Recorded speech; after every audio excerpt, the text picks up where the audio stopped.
just over 10 years ago when I was in the Royal Academy, a museum in the centre of London, with my 3 children at the Aztec exhibition. I don't know if any of you saw it. I had an older child and 2 younger children, twins, strapped in a pushchair, and one of my children, 3 years old, shouted, and I've never denied he shouted, "Monster, monster," at this statue which looked just like a monster. Had snakes for hair, a big beak for a nose, and I thought, this is fantastic. I've got a 3-year-old that's appreciating pre-Hispanic art. How good can it get?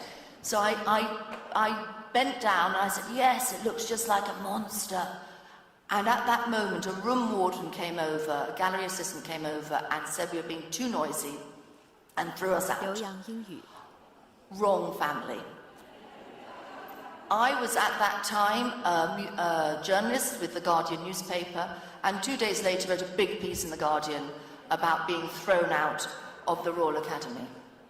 And what was really interesting was by the end of that day, we had at the paper over 500 emails from other families saying, "Museums aren't working for us, let's try and make it work." So that's what we did. In The Guardian, we set up a campaign. We called it the Kids Museums Campaign, but it didn't really exist. It was just a few pages. We ran loads of stories on it. I began touring the country, talking about how to make your museum family-friendly. I was a journalist. I was called in to see the then director of the National Gallery in London. I'll never forget this moment, when he called me in and said, "We really like this Kids and Museums campaign, and we've been talking on our board about it, and we have some ideas of how we might work together, and I'd like you to take them back to your team."